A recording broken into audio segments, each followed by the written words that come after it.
Hey, welcome to the Summit Host Hangout podcast, where you'll learn how to host a high-converting virtual summit that leads to your biggest signature offer launch yet. I'm your host, Krista from Summit in a Box, and I have a really juicy and unique topic today that I am so excited to dive into. Speaker applications are something I have been leaning into more, and I've noticed a similar trend in the industry. I used to really dislike them, actually, because I saw people using them as a way to kind of slack off on making strategic pitches, and then they'd end up with a speaker lineup that was not serving them, wasn't serving their attendees, and it wasn't serving the speakers who were applying. But I have changed my tune a little bit, and I do love that these applications let you get buy-in from people who are excited to be a part of your event. They're more likely to promote. They also give you the chance to feature fresh faces and topics that you wouldn't get to otherwise, and that is such a great part of using these. But I will say there are nuances to the application process that are really important to pay attention to. In fact, I know there are a lot of things I haven't even considered, and I'm so excited to bring on a special guest today to talk about creating safer speaker applications, and specifically those that feel more inclusive to people with marginalized identities. So before we dive in, I want to share a little bit of background on our guest. She is a sustainable visibility mentor, podcast guesting strategist, and ICF certified trauma-conscious leadership coach. She helps human-first business owners get heard and hired for their work in the world. Through the power of sustainable visibility and podcast guesting strategy, she'll help you show up consistently in your business, not constantly, without compromising your capacity, boundaries, or your bottom line in the process. So without further ado, let's dive in and talk with Mai-kee Tsang. Welcome, Mai-kee. So excited to have you. I'm so excited to be here. And, I just want to give a bravo, because I know that there's a lot of long-winded language in my bio. So good on you. It's a struggle, but we got it. So much good stuff, though. I love your bio. Thank you. Yeah. Well, before we get into all the goodness, tell us a little bit more about you and your business. And I also am really curious to hear more about where this whole idea for this topic came from for you. Yes, because I just want to say that this is the first time I'm actually speaking on a podcast about this. So this is very much from a place of, hey, here's what I've tried. This is how people have responded. Let me share just to see if it inspires you to tweak your own process in a little bit when you are having speaker applications for your own summits, for example. But yeah, just a little zoom out for a sec. You've already kind of given a spiel of what I do. So yeah, I do help human first business owners. And what I mean by that is it's kind of like a two sides of the same coin. When I say human first, it means that you see your clients and your customers as the people first versus as a lead, not just a number, someone that you can kind of toss away in favor of another person. Is very much you see their humanity, as well as running a business in a way that serves your own humanity, because we are all humans at the end of the day. We've been through various, life experiences, curveballs. We all went through COVID together, for example. Life be lifing sometimes. And so I'm very much about really crafting a business that it meets the needs of your clients for you to even have a business at all, but you're not sacrificing yourself in the process all the time, right? So it's very much away from the hustle mentality, unless that works for you.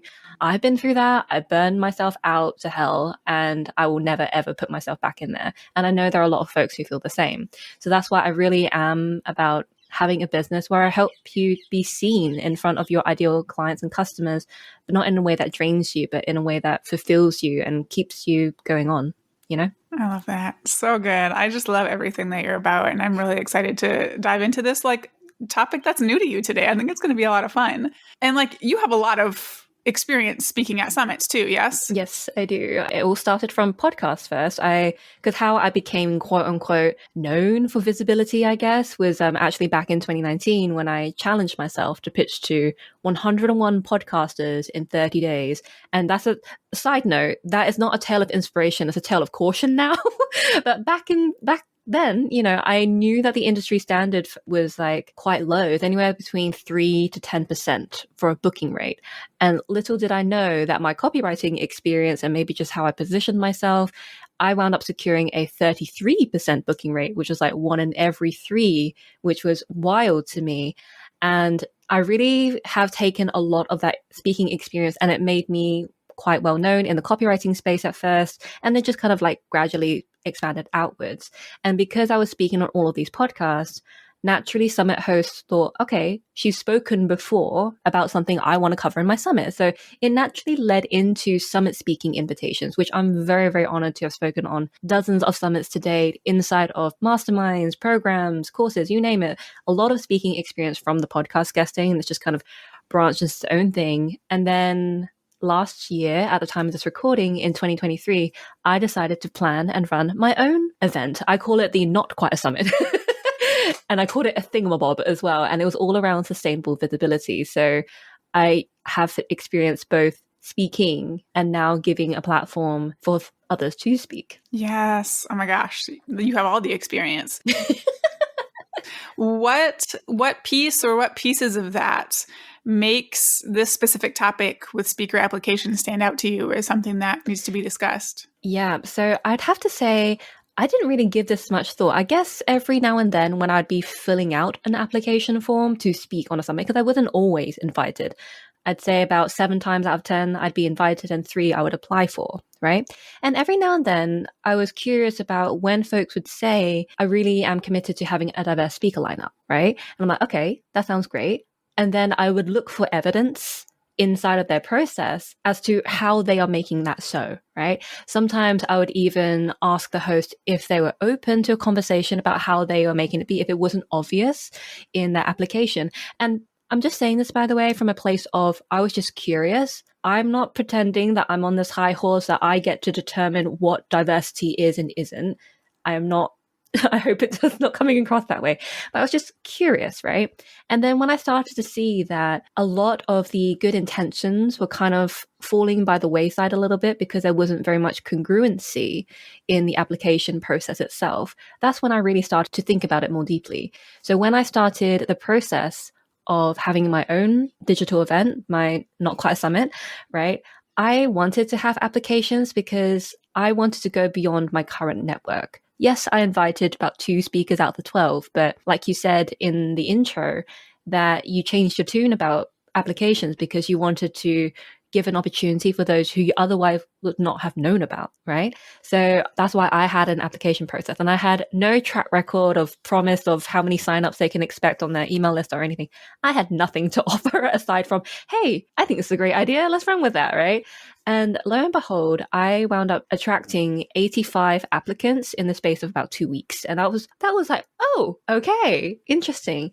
And then when I actually understood why, because I kept asking questions, so many of these applicants, regardless of whether they were picked or not to be a speaker, they would come to me and tell me how much they appreciated just my application. And I was like, this is interesting.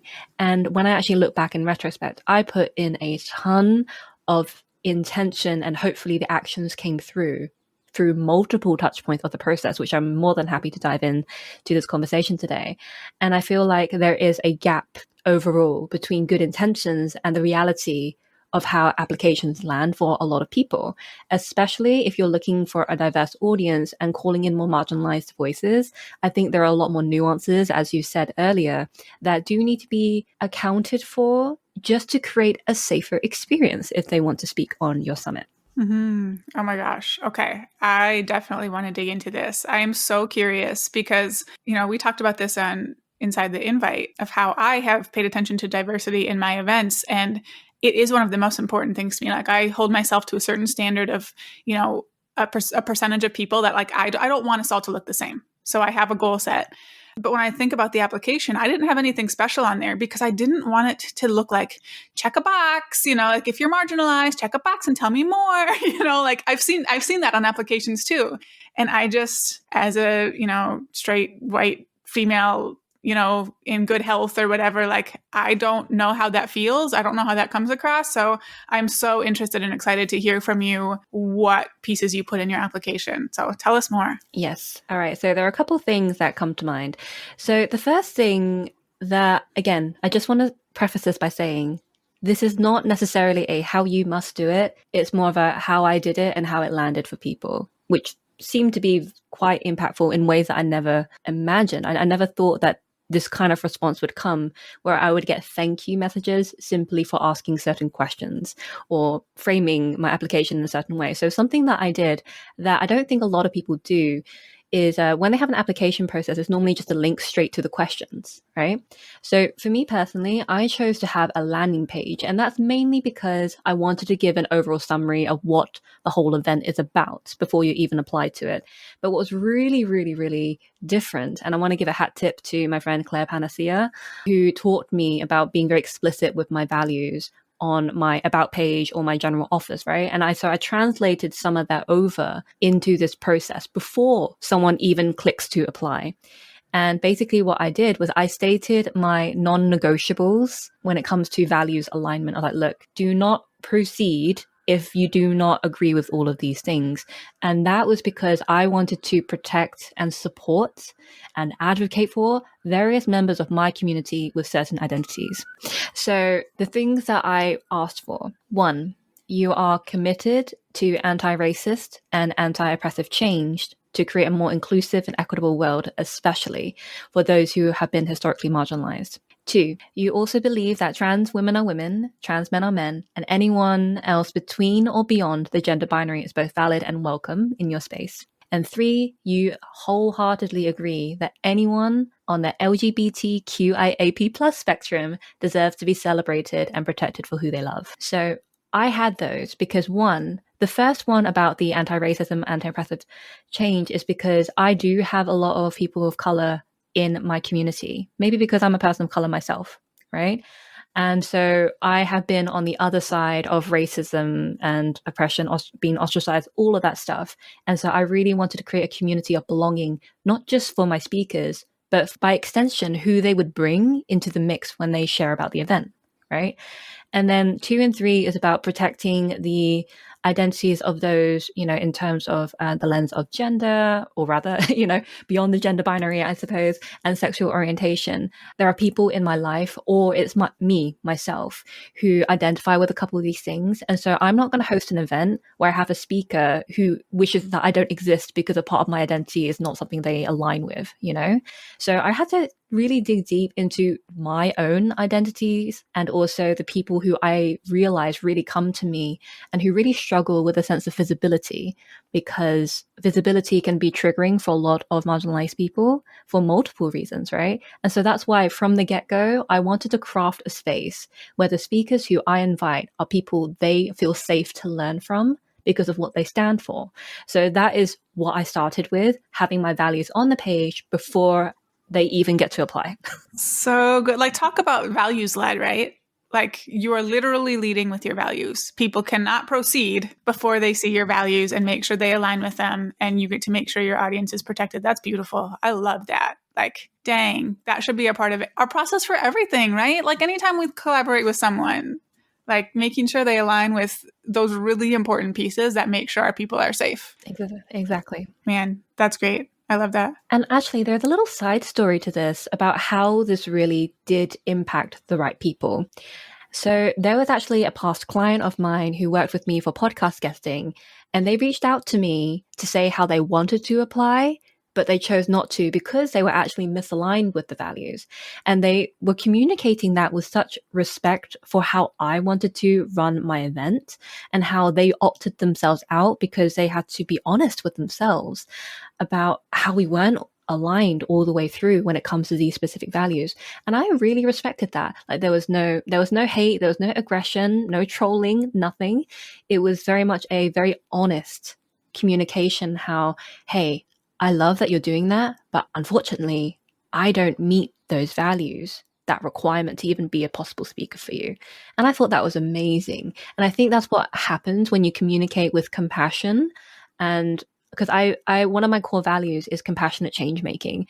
I think that it makes an impact, so much more, a lasting impact, when you allow for people to make mistakes and learn from that instead of shaming them. It's like, oh, you're not doing this, therefore you're a bad person. It's like, no. Here's my stance. If you don't agree, fair enough. I'm not going to tell you to change for my sake. I'm just going to say this space is not for you, where you're going to feel the most authentic version of you, I love that. And I love that you have proof that there was actually an impact. Yes. Like, that it actually worked. Because if one person reached out to you, there were many others who didn't. Who didn't, like, oh, okay, this isn't for me, I guess. So that's wonderful. Yeah. And that was a client who I worked with actually around the time when I got my quote unquote rise in the industry for the podcast guesting thing. So that was a long time ago.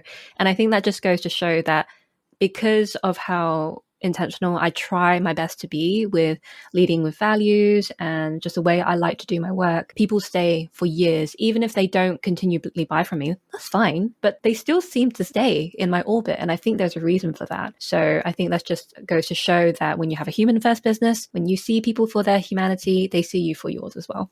Yes. Oh, this is beautiful. Okay, I love it. So they get to this page. They're like, okay, yes, I align with all these. What's the next step that they get to that kind of has all of this tied in with it? Yes. So after they've read the summary, I also set out my expectations of like, look, I don't want to waste your time either. So after these values, they get a table of what I expect from them and what they can expect from me. Like what support can they expect and also what commitment I would like from them. So I'm like, hey, this is a 20 to 30 minute workshop. You know, we are going to have a pre-planning meeting together so we can really make sure you feel supported, that your expertise is beautifully reflected in your workshop and it also meets the right audience alignment sort of thing, right? So something that I think is really important is just setting expectations as much as you can.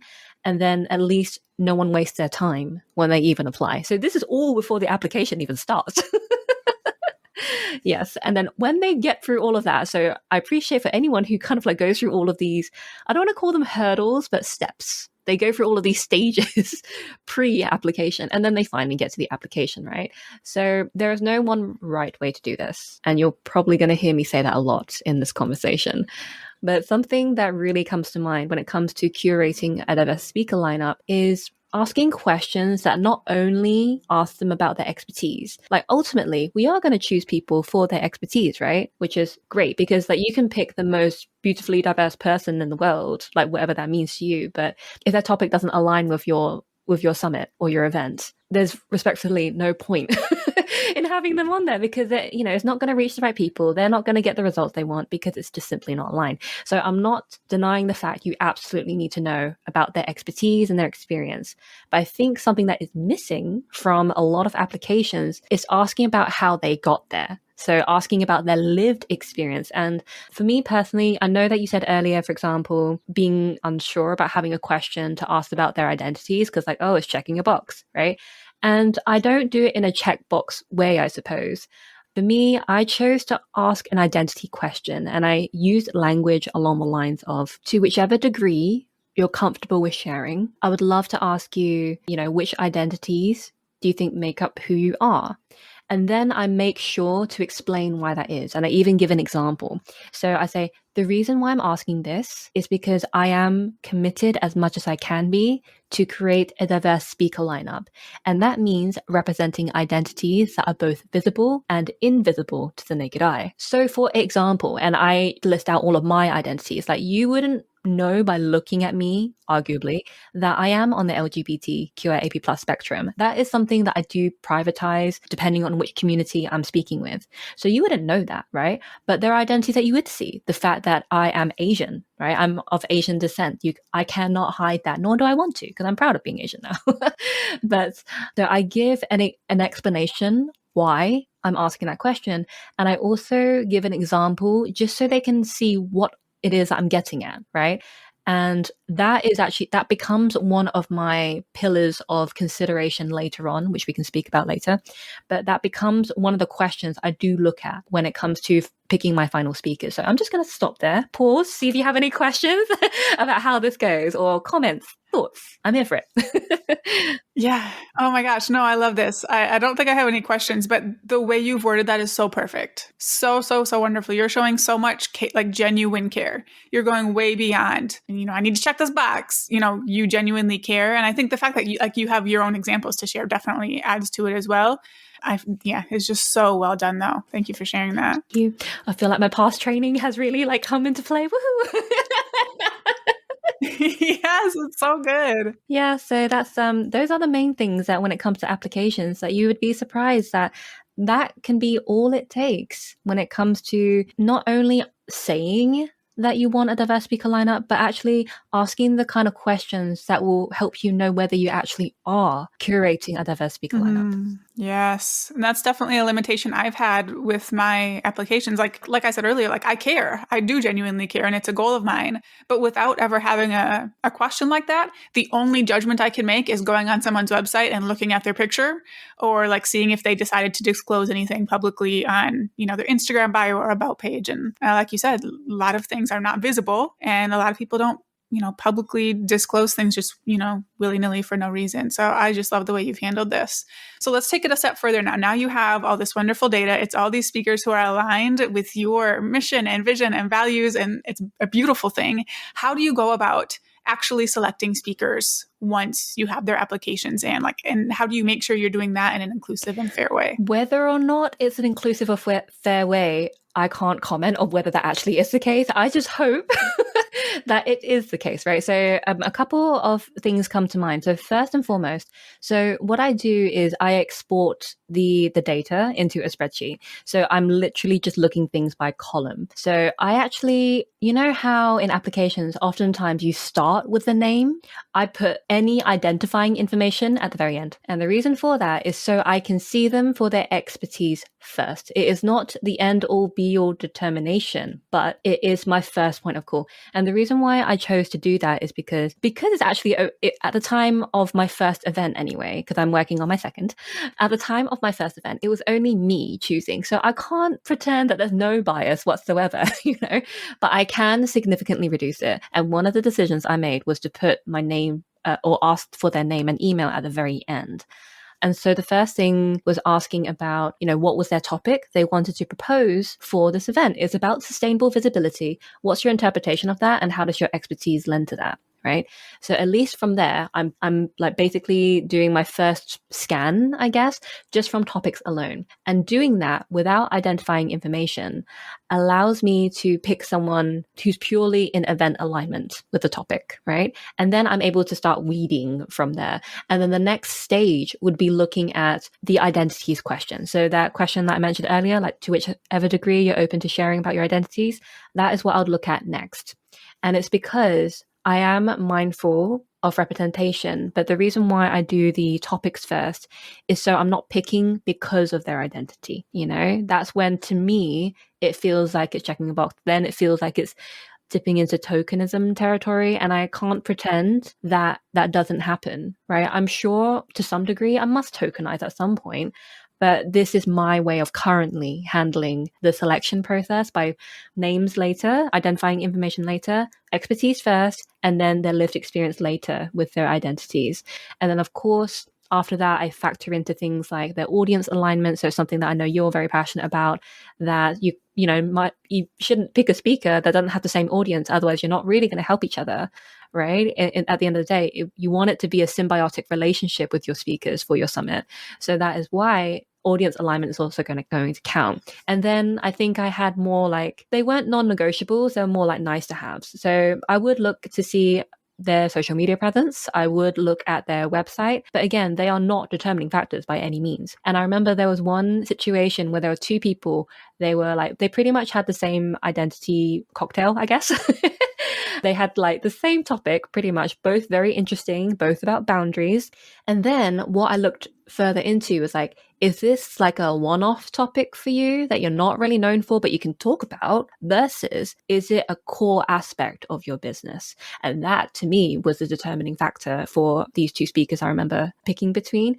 And it just so happens that the person I chose was actually a business friend of mine, but I didn't know that until I looked at her name, right? So all of these things that I do factor into my selection process. So topic first, identity second, audience alignment, their online presence, so their website, social media. Like these last two, again, they are like nice to haves. Right. And then the fifth one would be, is it a one-off part of your work or is it actually a core part of your work? Oh my gosh, these layers are so perfect. I've never, I know I came on Inside the Invite and kind of shared about this. My thought process was not nearly as polished or refined or wonderful as this.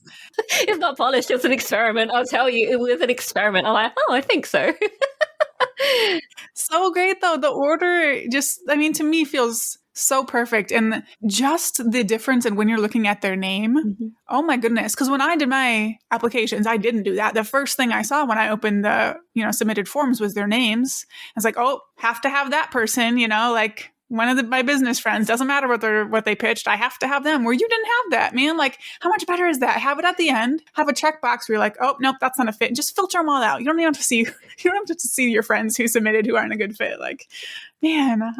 Speaking of friends, I feel like this was something that I wanted to make clear, and it was a respect boundary sort of thing. So one of my pet peeves, and I'm not saying my friends do this, they actually don't. Yeah. I actually have very wonderful friends in the online business world and in real life. But anyway, so I made it clear when I was putting out the application process, sending out the landing page link, which led to the application itself. I said, I am not going to play favorites. So don't try to duck under the velvet rope because that won't work. And so I didn't say that precise line, but I said something along the lines of like, look, you can't expect special treatment because I won't know it's you until I get to the end of your application. So you better, if you want to speak on this, then, put your best foot forward when you are pitching yourself, because I am not going to know it's you until I get to the end. Man, I want to go host a summit just so I can have an awesome application. Although I will say, you had 85? I had 6 for mine. So. I mean, I had I had business friends who really, like, they came out of the woodworks. I did not. I don't even remember asking so many people one-on-one. I think I just had a PS section in one of my emails, like, oh, by the way, if you know anyone who's interested, can you forward it? And then I saw people like they were putting it on their social media. Some were even published in their Substack newsletter. I was like, yo, whoa, where did this come from? So that was cool. But yeah, I like to think that the intentionality that I hope really landed on the landing page as well as the application, I think people really felt it, and that's why they felt compelled to share it. So who knows, like for those who are listening right now, if you make one of these single tweaks, you might just have an uptick in applications. You just don't know. So I'm sure you'll get more than 6. you get more than 6 next time, I promise. I set a low bar for everybody at least. So, you guys got this. This is so great. Yeah. Oh my gosh. I love it.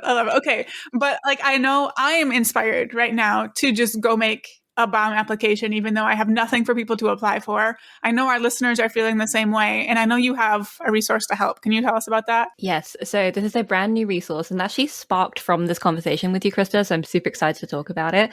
So if you are committed to creating a diverse speaker lineup for your summit or event, then this resource is going to be for you. And just full disclosure, this is a paid product, but I'm just going to put it at $27.